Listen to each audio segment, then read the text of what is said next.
didn't want to have any part of any type of forgiveness or gospel message getting to the people of Nineveh.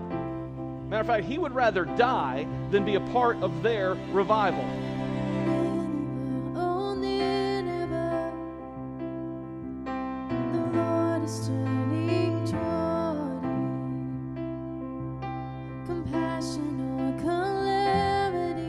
And consider how we started this off.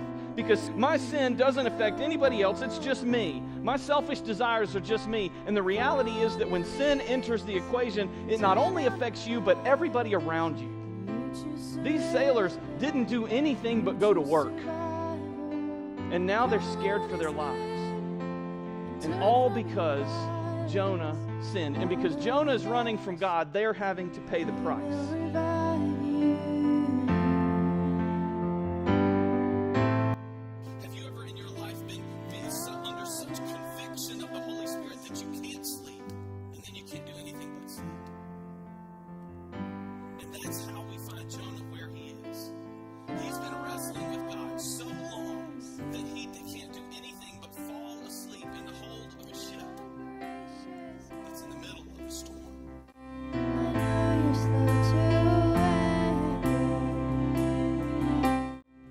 So Scripture is clear, don't let your conscience be your guide, let the Holy Spirit be your guide.